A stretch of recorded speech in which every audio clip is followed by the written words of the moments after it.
Good morning, everyone. Not morning where you at? That's okay, because you can have eggs for breakfast, lunch, or dinner. Welcome to episode 32 of Three Eggs Are Better Than One. I am Brad Stanton, along with fellow eggs Matt M. and Brian Remza. We would like to thank all of you for the positive feedback from last week. It was a sequel, the best of sequels, not the worst of sequels. We've already talked about the worst of sequels. It was the best of sequels. And I can tell just by the looks on my other eggs' faces that it is a good news kind of day. So, Matt, what's your sunny side up this week? So I have some follow-ups. I do like to listen back to our show when it gets officially released. I was listening back to last week. Some things snuck in there that I wanted to address. Brad, last week I was talking about the Broadway play that I went to, Stranger Things, The First Shadow, and you said something about it being a musical. So I'd like to throw in a correction. It is not a musical, it is a play. It's no singing and dancing.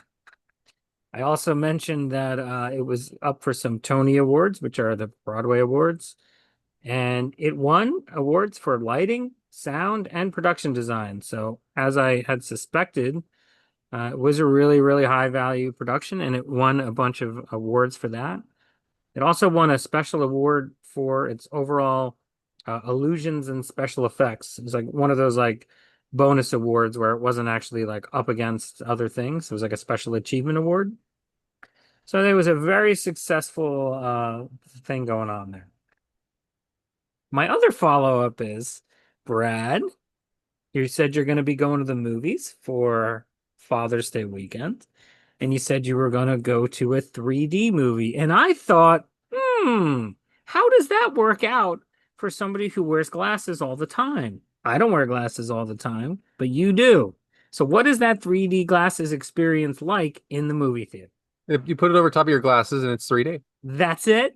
That's it. Sorry, I No, know you wanted more, but yeah, there's it no works just double fine. filter situation happening there. There's no complications. Honestly, I might even take my glasses off because I'm a lot more I can see far away a lot better, but it's not a big deal.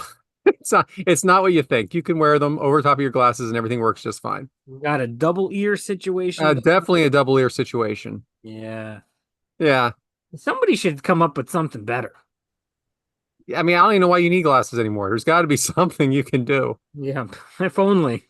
Like, come on. Like what? Only. There's not something like that, like a film they can put over top of the screen, and now it's 3D. Just the glasses itself, but like a thing that comes down like a shower curtain. There should be some type of LASIK surgery that you can get that like every time you walk in the theater, it like your eyes transition like you're in Severance, and now you I mean, go. if we could put a man in the moon in 1969, we should be able to handle this, right? So this we went to the moon for this reason. Well, that's all I had. That was good. That was pretty good. So you wouldn't know this, you two do, but everybody else wouldn't know this, that during the show last week, I got a call from my son. And I was kind of waiting on the call. He's in the Marines, as you guys know, combat training, and I was expecting the call. I found out midnight the night before that he was going to call sometime on Sunday. Well, of course, I get the call during the show, but it was from a weird number, and I swiped it first because it's supposed to be from his cell phone, and then I answered it, and it was him. He had lost his phone, or he had broken his phone, and he was a complete, like, he was just a mess about it, and didn't know how he was going to get a hold of everybody, how he was going to get another phone, and it was really something. Here's this Marine now that has been through 13 weeks of pure hell and then 4 more weeks of combat training. And it was still, like you said, Matt, he still needed his dad for his phone. And he ended up, he was without it for a few days. He is now in Pensacola, Florida. He made it to the T-Mobile where I was able to talk to him and to the salesperson about getting him a new phone. But he's done now with combat training. He's done with basic training. Of course, he had graduated from that in the combat training, and now he's going to be in his school for 6 weeks, which is aviation maintenance over in Pensacola, Florida. And very proud of him. But it is nice to know that he still needs his father. It is a nice thing to know that your kids still always reach out to you, right? I mean, He's going to fight you for want our to get them, country, but when it comes to a phone, this still guy, need dad, of this course. guy. Now, is he an A+ dad if he has got T-Mobile service though? Yeah, I'd say so. Verizon's out. T-Mobile's where it's at now. Is it? Is Has it? I think T-Mobile has overcome everything. I mean, I get pretty much all free streaming because of T-Mobile. I T-Mobile. I didn't even know T-Mobile that it does. still existed. T-Mobile, you know T-Mobile's huge. You know it is. It's eating up T-Mobile everything. Arena in Vegas, isn't it? Yeah, we're in good shape here with T-Mobile. We, We're all set. we. Yeah, I'm part of it. I'm part of the rally because I've been there since the early days. Yeah, the Bush T-Mobile doesn't. administration. T-Mobile doesn't even exist out here. You know what? A lot Like, doesn't exist out A there, lot Brian. doesn't I'll give you exist. that. Yeah, That doesn't We're still help give you waiting on your that. first Chipotle. You know what I mean? This is true. Yeah, I'll give you that. Yeah, yeah. You say that like it's a big deal, and I'm like, I don't even. I think Denver is probably the closest T-Mobile we have. Oh, come on. Yeah, All right. Denver. What good news could you possibly have living there? Go ahead. Good news, not much. No, my good news has to do with family coming around. My brother has come down. He's been basically here since June 1st at this point now. He's been down spending the next 2-3 weeks here. He'll be here next week as well. Just came down and visit the fam, came down and visit my mom, myself. So my good news is just I've gotten to hang out with my brother a little bit. Mom's happy because, she gets to see her son who's not around much. But for me, sunny side up is just getting the chance to spend some family time and get to hang out with my brother who I don't get to see much. Man, you really mean it because this is a rerun. I know, right? This Yeah. is not, I mean, I do bring up a lot of Marine stuff, but this is an actual rerun. You've actually Yeah. used this exact Same thing. sunny Yeah. side up. Yeah. If No, it that's tells good. it, so peek behind the curtain, I've been working all the way up to this point. I've had literally zero free time other than to see him occasionally, and then it's right back to work. So, yeah, not a lot of sunny side up this week for me. Yet you still find time to watch all the wrestling, all of it.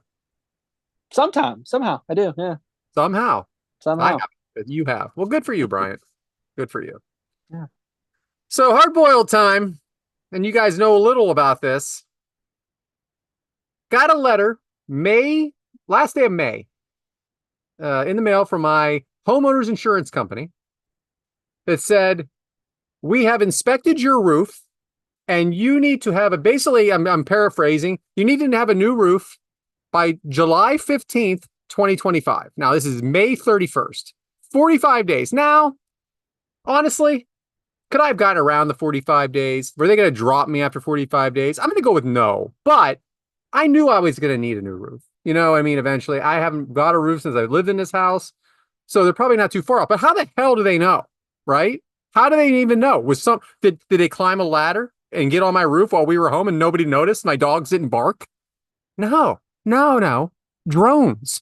Drones are taking pictures of my roof. All right. And they're letting the insurance company know that I need a roof.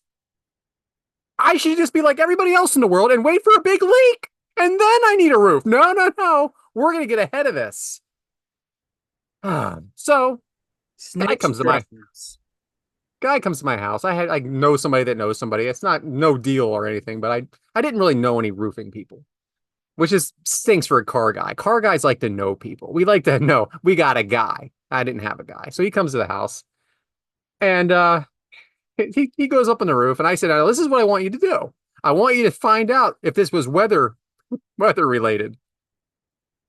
So he gets up there, he comes down, he's got all these pictures. I'm like, well, is this weather related? Can I get this covered by the insurance company? He's like, no, man, nothing flew off your roof. You just need a new roof. Look at these pictures. He goes, you want to get up here on me? I'm like, no, I don't want, no, hard pass. I'm not getting on the roof. First off, it's raining. I'm going to slip and fall because I believe your pictures, by the way. And then he goes, yeah, so and he was telling me what it cost and all that. But then he's showing me other houses around the neighborhood. And I've never really looked at everybody's roof. All right. Freaking shit. We have a shit street full of crappy roofs that have freaking like holes in them and stuff like that. They're way worse than my roof. Where's their insurance company beating them up, or are they just ignoring them? I would like to know why I have this high-end insurance company that is expecting more of me. I don't expect much of them. I don't even ask them to do anything. We had a small fire 4 years ago, but we're not talking about that.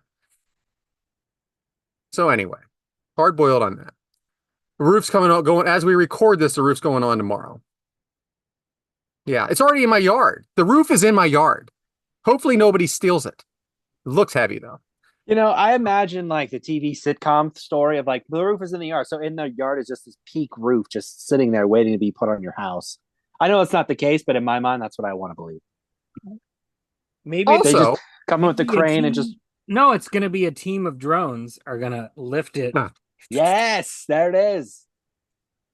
I'm Also, really my wife decided with my neighbor that the hedges were going down today, as we record this. More money that I'm like, I go, where is this money coming from? And what gave you the right to decide it? I'm saying this as I walk in the door yesterday. Not hello, not how are you doing, not saying hi to the dogs, Lotus on the couch. No, no. What made you say this was the right time after I'm already doing this roof thing? She goes, but we're saving all this money if they do it today because they have someone in the neighborhood they're doing already. Oh my gosh, you were sold. You were so sold, is what you were. That is some crap that if your brother buys a car, I'll give you a great deal too. The whole family will get ripped off. Give me a break. Finally, I am not happy with the WWE right now. WWE had planned to have WrestleMania in New Orleans. They had it in Vegas last year. New Orleans this year was Rock came out and said it was coming to NOLA. And they backed out. And now they're having it in Vegas for the second year in a row. Man, this just doesn't sound like something any of us wrestling fans want to hear. That they're going, really, it's really, really, and I know it's a business, but really, it's just, in this case, all about the money and not having a great community as New Orleans, where you walk around and the whole place is alive with shirts and everybody knows they're at WrestleMania. Nobody knows they're at WrestleMania in Las Vegas. The hotel, you might not even know you're at WrestleMania because there's so much more going on there. It's a shame. They should rethink that next year and not think that way. doesn't bother me in the least bit. Yeah, well, you're an executive. We wouldn't expect to bother you. False. We have to make executive decisions. Executive decisions are not family friendly. What is it, man? As someone who was planning on trying to go to New Orleans, having gone the last time they were in New Orleans, I petitioned that New Orleans should host it every 5 years anyway because of how much fun it is to be down there. That I was disappointed when they moved it, but to Brad's point, you announce New Orleans and then you backtrack it. Like, what faith do I have in any announcement you make going forward now? Yeah, that we're going to stick to it. That's fair. That's troubling. Bryant, you have more of a reason to be upset. You were thinking about going. Brad's just hard-boiled because he's Brad. Well, I'm just really glad I got to go when I did because I don't think I'll ever have the opportunity again to be able to even come close to affording it, which I really couldn't last time. And I'll tell you what, if I would have known about this roof, I would have gone at all. Yeah. Snitch drones. All right. So now we're going to be doing poached eggs. Do you guys remember what poached eggs is? You got anything? Well, how about Brian? I know you got some things. I thought Matt was going to go first. I was going to be like, suspense. So for me, for everyone at home, poached eggs is memorabilia. So for me, I actually am going to talk about something I just got recently. Had a trip with my wife and went and met a family friend. It was her birthday trip. And a friend decided to give me a gift instead of my wife, which I thought made a birthday trip even more fun. So it's going to be giant here, but it is the actual movie poster of the first Back to the Future, which I was very excited about getting. I've always wanted one of these posters. My goal has always been to try to collect all three, but naturally finding a movie poster is impossible for a good price or one that's in good condition. So to have this to add to my collection is very exciting for me because I love the movie so much. And to have the actual movie poster is something that, I didn't think I'd ever really get. So for me, new addition to the collection that I just love. I love it. Egg favorite, original movie poster. Wonderful. Yes. Yeah, I wish I was allowed to put that up in my house. Yeah, I was about to say that's why it goes into my little man space down here. That if we're getting a new roof, I'm putting up that poster. Oh, you want to go? You want to take the shrubs down? That's how you fight for it, Brad. I'll tell you what, this looks great without those shrubs there. But yeah, Brian, that's a great that is a great collector's item there. So I don't know if I ever brought this out before. I hope not, because I'm going to bring it out again if not. This was a gift from Mike Whitaker. Mike Whitaker on the Kick Out crew had all of these made for for the whole crew. It is a block of wood with the kick out crew written here and KOC engraved. This is one of my favorite things because it's not, there's a lot of things that I have that I really can't put up in. I don't have a lot of room and space in this house. There's a lot of stuff I can't put up. Like I have belts, I have action figures, I have even pictures of me and like Jeff Jarrett. I mean, but this is classy. I put this with my JR paddle, or not paddle, cutting board, close. But like this is kind of classy, and I can keep this out. And this was really nice of him to do something like this. And this is more personal. It's like when I had Adam from Bama, his autograph, and the shirt and everything. This is something that it's not no longer around, but we created, and it's nice to have some of this stuff still to keep around the house. I did not know Mike made those. That looks nice. That's awesome. How does one make those? Mike makes a lot of things. He does. He's also at a part of the world where he uses his hands for a lot of things. He has to make things. We always joke, me and Mike always joke that like wrestling brought us together because we are so different. I could never even imagine doing something like this. And then he does it. And then, we're close. And it's funny because we would have never, ever been close if it wasn't for wrestling. So I really appreciate this from him. All right, Matt, what did you dig out, huh? Because we know you don't got nothing. So this is not a collectible, but it is a meaningful item to me and my family. And I'm not really one with the memorabilia and the collectible stuff so much, as you know, but I do have some of these. Everyone in our family has some of these decorations hanging around our houses. And they were made by my grandfather, who was a very crafty sort of guy. I'm holding it up. I'll try to explain what it is. This particular one is a ship, like a large sailboat type of ship, and I'll try to bring it in closer to the camera. It's basically this large piece of wood with a bunch of nails in it and a bunch of string wrapped around it to form a pattern. Okay. Kind of like like a needlepoint sewing, but it was like a hammer and nails and string and.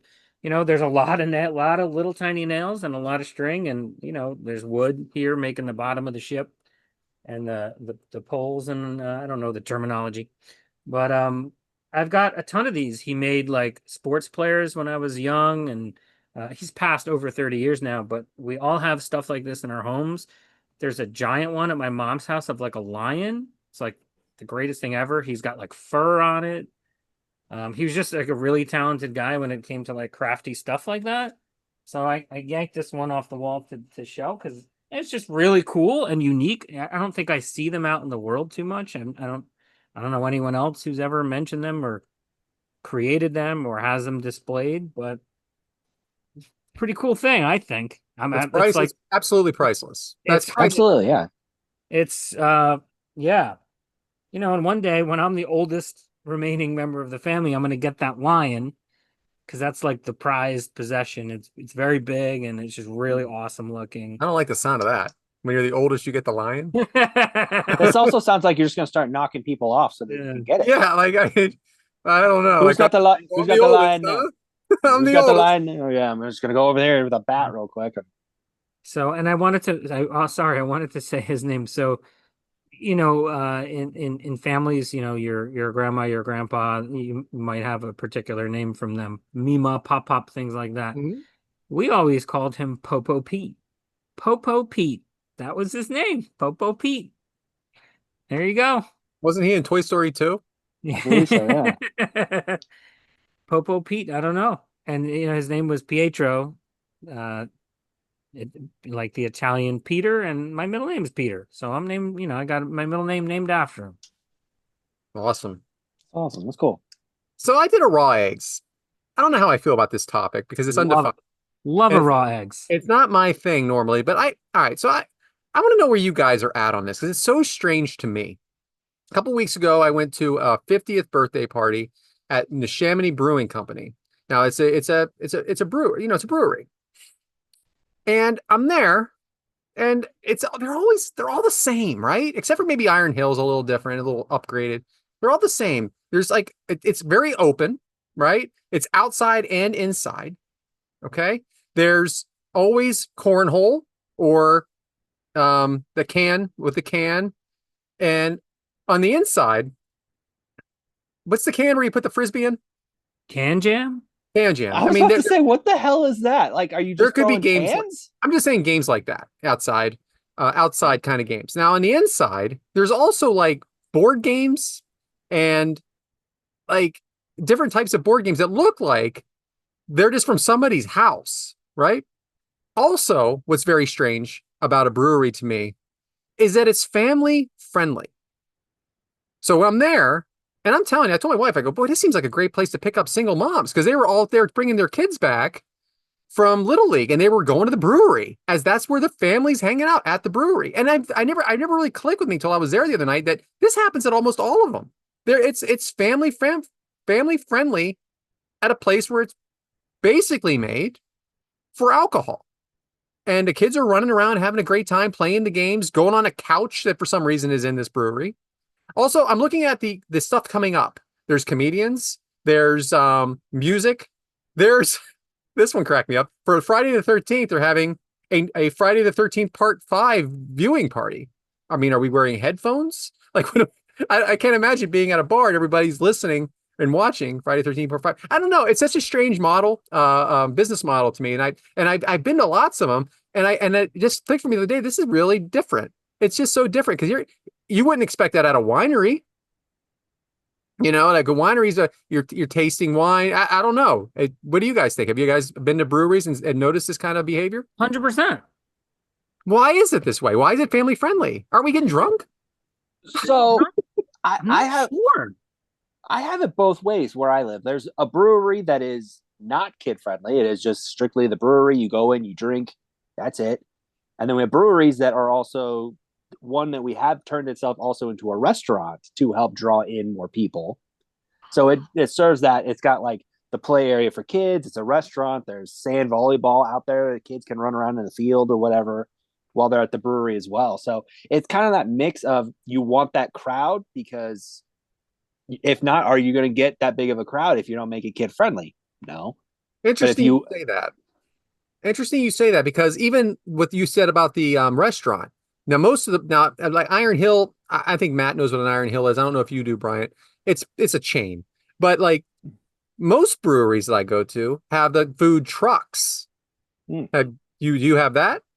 the brewery that is not kid friendly does, yes. They usually will bring in a food truck because they don't serve food. But the one that turned itself into a brewery slash restaurant, they make their own food in house.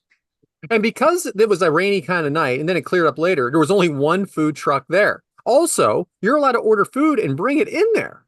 Mhm. I don't know. It's bizarre. Yeah, it is. The breweries in New Jersey where I live are only allowed to sell products that they make, which is Hmm. malt beverages. So they're not allowed to have a kitchen or serve food. There's a lot of restrictions. Yeah. So I think to try their best to attract as many audience as possible, they run a lot of family friendly events, a lot of like dog welcome things. Yes. Another thing. Thank you. Because Dogs are there. usually Wait, what? outdoor. Seriously? Oh yeah. I'm Oh, glad you added Oh, these things with the restaurant and dogs. I was thinking of these things too, and I forgot. oh yeah. And they'll have like like you said, a trivia night or a game night. The one by me has a night where you go get a beer and then everybody has to read silently for an hour. I mean, what the fuck is what? that? What the fuck? So do I have to provide my own book? Oh, What is this? yeah. I mean, there might be a corner like next to a Jenga where there's some books hanging around. But you're right about the dog thing, and that's why it's open. I think because you're not really allowed to have animals in restaurants normally, unless it's There's for no service kitchen. purposes. So if you're open, but if it's open anyway, it doesn't matter. Yeah. All right, it's interesting. Anyway, thanks for participating, guys. I just thought it was Mm. something to talk about. But it's omelet time. All right, omelet time. I'm excited about this. I was able to do some research on how AI is portrayed in TV and film. Okay, mostly film. And this is not an exhaustive list because there's tons and tons of stuff out there. And unfortunately, maybe spoiler alert, because I am going to talk about some older things that people have probably seen and also some newer things that maybe you haven't seen. I'll try to be non-spoilery, but we'll see what happens. But I am fascinated with the how artificial intelligence is represented in all the different ways that it's represented in fictional stories. So let's go way back to 1968 for the classic film 2001: A Space Odyssey, which of course was directed by the legendary Stanley Kubrick. It is about astronauts on a space mission to Jupiter. They're investigating potential alien activity. They have an intelligent onboard computer system with a human-like voice, HAL 9000. And what happens is there's disputes over HAL's capabilities, and that leads to HAL conducting violent acts because he doesn't want to jeopardize the mission. So that's where we start here. Maybe the first ever sort of portrayal. Have you guys ever seen this classic movie that is very old? Yeah, I don't remember a lot, but I have. I think my parents watched it, kind of thing. I hear Ric Flair likes that movie. Woo. There it is. Little music reference there. Brian, have you seen it? Yes. Yes, of course I have. I did a film school. I did a film class in college, so this was There one you of the go. movies we There had you to watch. So that was our first taste of technology trying to take over. All right, how about this? Starting in 1984 was the Terminator series. Skynet, intelligent computer system that becomes self-aware, decides to trigger a global war in an effort to exterminate humanity, because guess what? We are a threat to technology. And of course, the films depict the human response and human effort to combat the Skynet offensive by using time travel strategies. Now, I know we've talked about the Terminator movies before. First one set the stage. Second one is an absolute classic in many ways. And yes, there were subsequent films and TV series too. They're all kind of about that same, war against the cyborgs. Pretty great stuff in there, I think. Good. No, yeah, Skynet, definitely. right? Skynet's self-aware. That's still a thing we say. Yeah. Yeah. All right, how about this? Film series that began in 1999, The Matrix. The Matrix depicts a dystopian world where humanity is unknowingly enslaved in a virtual reality by intelligent machines. Will you take the red pill and see the real world as it is, or the blue pill and return to the Matrix simulation? I was a very big fan of the Matrix movies when they were out. I was ripe for that at that age, 25-ish years ago. Do you guys like those movies? No, I usually put it on if I'm tired and I just want to get something on to go to sleep to. Put them on if wow. Yeah, it So just they're helps me boring. sleep, relaxes me. I mean, the idea itself is great. The movies, I have a tough time. I do think the second and third movies were very, very long in duration. Yeah. Bryant loves them though. No, I don't actually. I don't. I did enjoy. I enjoyed the first movie, but after that, no, I did not enjoy any of the other sequels. So It's totally fair. Let's move on to, coincidentally, 2001. And the movie was called AI, Artificial Intelligence, Steven Spielberg movie. It was about a family who adopted a humanoid robot prototype child as a stand-in for their human child who was ailing. But what happens is the human child unexpectedly gets better. So now you've got a healthy human child and this robot child that has joined your family. So there's some competition, there's jealousy, there's a dispute over love and affection. And the humanoid child goes on an ill-fated journey to try to become a real boy. Hmm. Wasn't the best movie, but it's noteworthy. It explored the concepts that I enjoy about AI and what does that mean to be an intelligent robotic being that feels like it's human. Haley Joel Osment. That's right. Is that's a name that is very unusual as well. That Haley is, for a yeah. guy? yeah, yeah. Excellent, excellent work. I'm proud of you, and I'm upset with myself. I've got more here because I'm really fascinated with this subject. How about the 2013 Spike Jonze film called Her? Hmm. This was about a lonely introvert, Joaquin Phoenix, who develops a romantic relationship with Samantha, his AI operating system, which Yeah. of course was personified through the female voice of Scarlett Johansson. I may have fallen in love with her too. Good I movie. uh, I liked it. Here's one that maybe is under the radar and is quite possibly my favorite one on this list. I'm going to go ahead and wager that Bryant has seen it and Brad has never heard of it. It's called Ex Machina from 2014. I have not heard of it. This film follows a programmer, young programmer. He's invited to come test an intelligent humanoid, the female robot that was built by the CEO of the company he works for. And the female robot was portrayed by Alicia Vikander. So is the guy who set this up trying to manipulate the programmer into developing a suspicious relationship with this AI robot named Ava? Or has Ava developed enough sentience to manipulate the humans who appear to be manipulating her? Ooh, fascinating movie. Great acting, great story. It was under the radar. I probably didn't see it till like 5 years after it even came out, but this would get my three egg recommendation for everybody. Bryant, seems like you've seen it. It is a great movie, and it Yes. is the story and just the story of you. Is it and just like you said, is it you creating or is the machine just becoming that much more self aware Yes. and just it really blurs that line in this movie. And it's fantastic. I agree with that. Fantastic. A great movie. I can't believe Her came out 11 years ago, but continue. It's yeah, 12. Yeah. Oh, gross.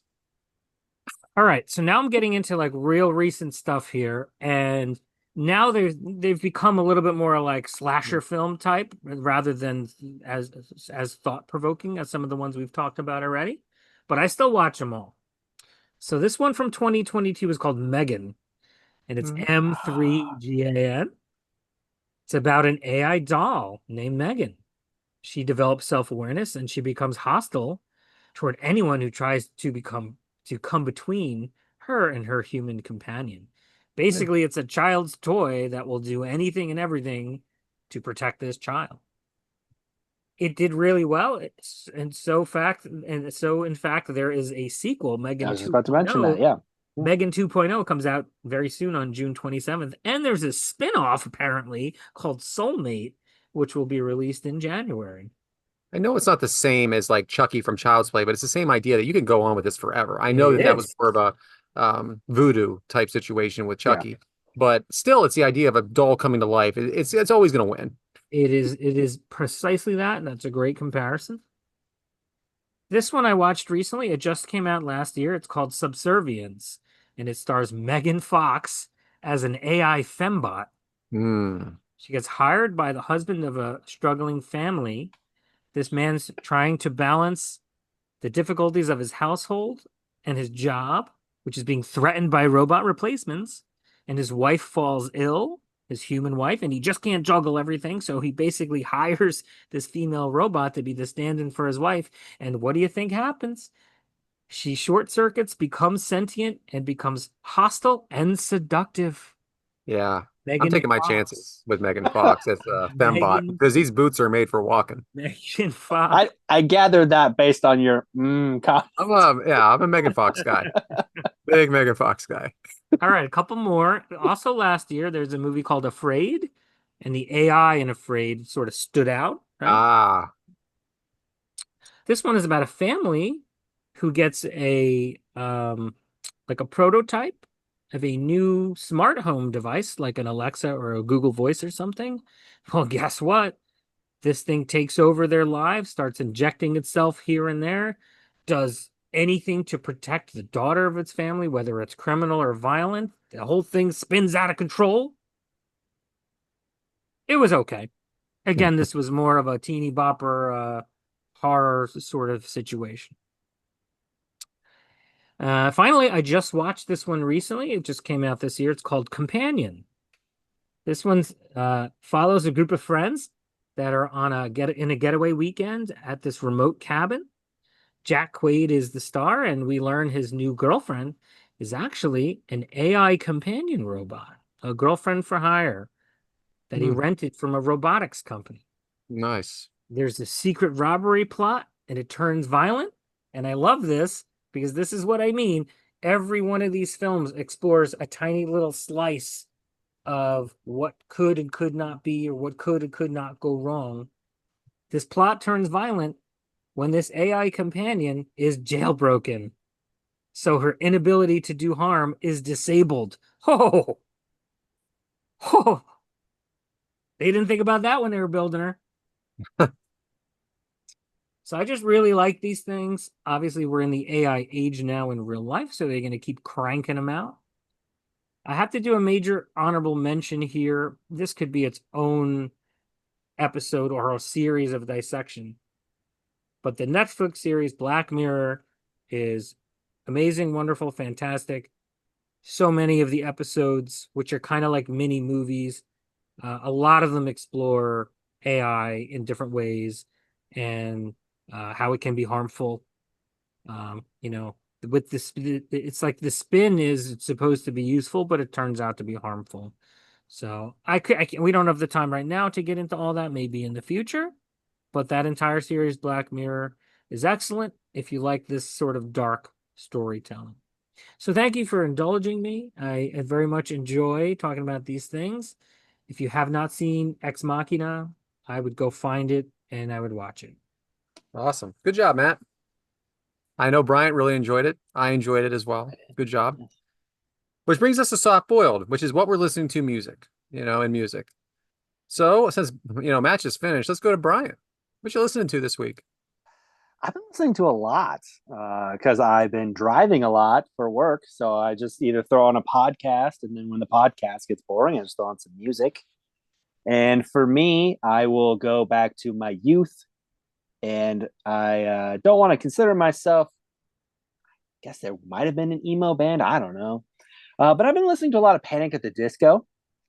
Ha! They have their last album, Viva Las Vengeance, which I enjoy. Didn't get a lot of critical success, but it was also their last album that they had. Um, one of the songs on there is called All by Myself.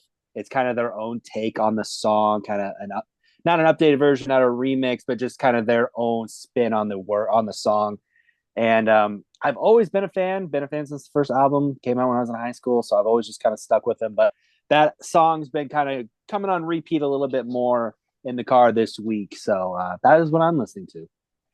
I like the song High Hopes. I know that's corny, but it's a Yeah, it's it's a a good fun song. song, right? It is. Yeah, it's a good song. May I? Good. May Yeah, I? please, please. I don't really know too much about Panic at the Disco. I bet you if I heard High Hopes and a couple of their hits, I'd be like, oh, okay, know that song. You would. But I think this is the era of music that I really loved. There's a lot of bands that came out during that era that are, I don't know, is emo a correct It's kind of that emo goth kind of. emo They had adjacent? that look when they came Chase. out. Yeah, but like they started off in that genre, but they had kind of progressed out of it into kind of more of that modern pop, poppy rock kind of stuff. So There's just a handful of bands that, in my mind, they're all the same. Like Fallout Boy, like isn't that the same band? it is Same band. not. It is not. I've been to their concerts. I know they're not.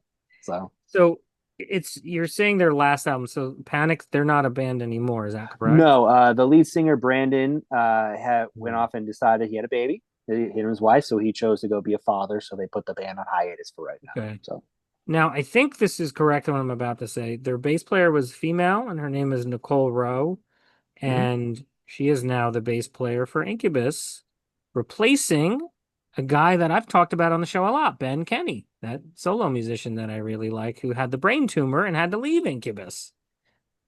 So there you go, full circ. You know, for someone that didn't know anything, you sure seem to know a lot. Yeah, you didn't know Panic, but you knew that. All right, I got you. I'm Chris Farley in Wayne's World. All right, so mine. So we have a topic we haven't done in a while. It's called out of character likes. I can't remember what that's labeled in the egg world. I was gonna look it up, but it's too late now. This is a very uncharacter like for me, because I wouldn't think people wouldn't think I would like this singer, but I do like her, and her name's Megan Trainor. I think I think she is awesome, and she's a throwback also with her songs. Like she could have sang in the 60s, the 70s, the 80s, the 90s, the 2000s. It wouldn't matter. She could fit in anywhere. Songs like Made You Look, Whoops, You Messed Up. And then recently I watched with my wife The Perfect Couple on can't remember which streaming network it was, but she did the song Criminals. Uh I think I'd go to her concert. I think I would, and I wouldn't be embarrassed to go because I think she's really, really good. What's like Enough. she had like a breakout hit a few years ago. Yeah, I'm not as big a fan of All About the Bass. That's what it is. Because I think that's kind of like the whole Eminem when he, I'm Slim Shady, their first Yeah. song that gets out there in the pop world, and then they sing what they really want to sing. Okay. That's not my Understood. favorite song, but she also writes music for people. She's very talented. All right then. All right, go ahead, Matt. So I've been listening to I like a band a lot called Queens of the Stone Age. You've probably heard of them. Hard rock band, first became popular in the early 2000s. Josh Homme's the front man. Now they did an album back then where Dave Grohl played the drums, and that's when they really became a successful sort of almost mainstream type of band. So they just did something very interesting last year, and a recording and a film just came out a few days ago. It's called Alive in the Catacombs. So they got permission from Paris to go into the actual catacombs, which is basically a giant tomb where, starting in the 1700s, in response to overflowing cemeteries, they decided they needed to build this resting place for what turns out to be more than 6 million people are buried under Paris in the catacombs. And it's been this like mysterious place for hundreds of years.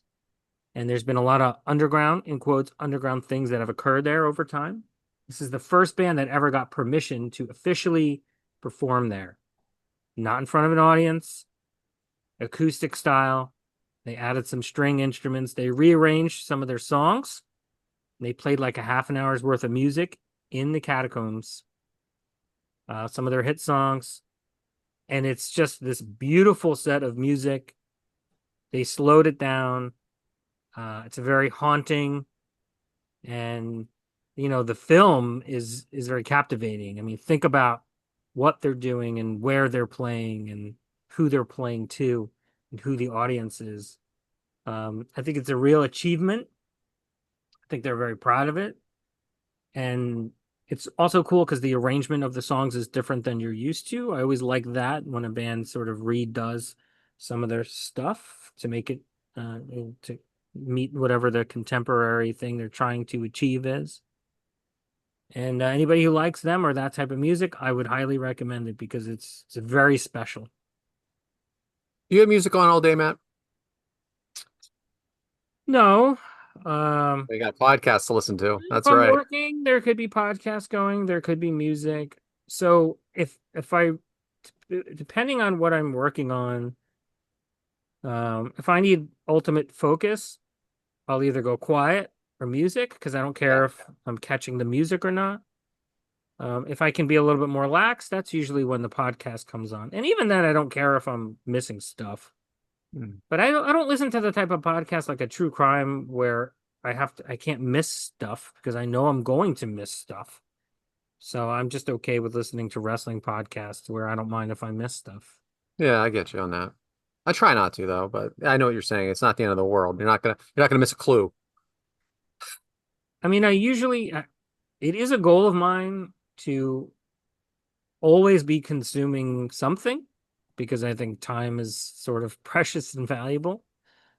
So if I'm in the car, I'm listening to something, That's There's funny you say that because I would like to actually have some time where there's nothing. Uh, that's something that we don't do anymore. Is like have the time just to take it in what you're doing without listening to something and always multitasking. It's funny you said the opposite there. because I have a lot of trouble not doing what you do, is always consuming something. I walk my dogs, I have my earpods in. I water my plants, I have my earpods in. I take my garbage out. If it's going to Yeah. be more than 2 cans, I put my AirPods in. I do Like, this. I try to fill the time with things that I enjoy. I get it. I would like to sit outside on a chair and do nothing and see how long that lasts. Like I don't like if I go to like if I'm on vacation, I'll just give you this example. I'm usually like in the water, I'm like in the ocean water or like in the pool water. I don't do a lot of sitting on the beach or sitting in a chair. I don't just sit. I'm like, let me go do something. I can't just sit here and read like last time I was on vacation and my mom was there, they had one of those like take a book, leave a book library things. I Yeah. swear to God, she read like 3 books while we were there. Yeah. I'm like, no Reading's all the thanks. same thing, though. I mean, it's occupying your time. It is. I recently started reading again about 3 months ago, so I'm trying to get back into that. Brian, you've been pretty quiet through this whole thing. You always are consuming something, right? Sometimes, actually, when you mentioned that, there's been a lot of times recently. I've been on the road a lot with work. There's been times where I've gone hour 45-minute drive where I don't have anything on. It's just me in the car, just driving, like just Okay. silence. So there are times where I can do that, where I can just sit there and just either get lost in my own thoughts or kind of think about stuff. But like, there's times where like maybe a podcast will end, and instead of starting a new one or throwing a song on, I just leave it silent and just drive. So I do that quite a bit when I drive. Well, there's some different schools of thoughts for everyone from, I don't know where all that came from, but Mm. hey, uh, so Brian, your topic's up now. Lopsided eggs with Brian. I don't even remember what lopsided eggs is, Brian. So lopsided eggs are something that's misunderstood. I'm going to be honest. I had something for this, and I'm changing it now.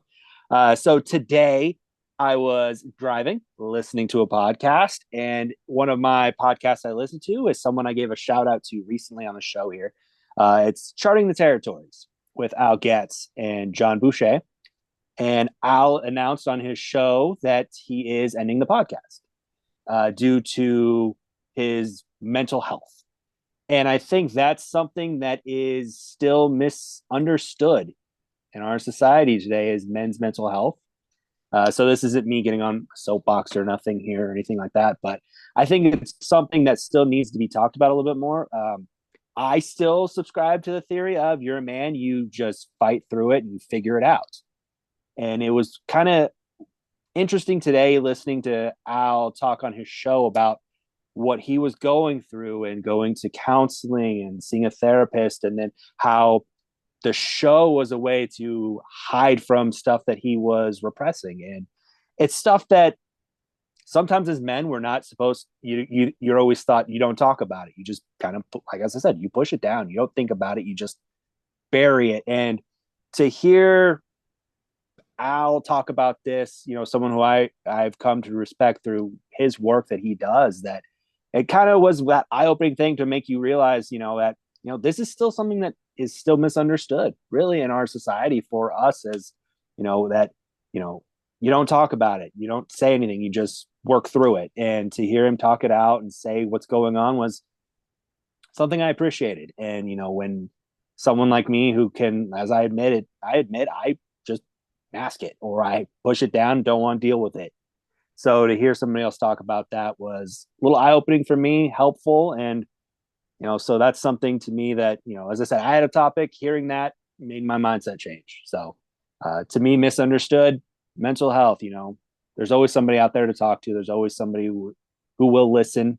And, if you're afraid to, find someone you're comfortable with and just always talk. There's always somebody who will listen. So that's my PSA to everybody out there. All right. Good use of the SNL slot. You got 3 egg support on that, of course. Of course. Of course. You know what I was thinking is, like, we always say that it's probably the best time in a world we live in for mental health to be recognized.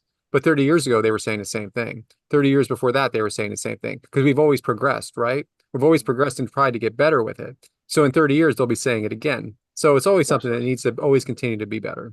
Yeah. And like I said, I think a little bit more is that culture's changing because we still, my my father comes from that old school men do the work, women do this, the man is always there, he fights, he's strong, he doesn't show emotion.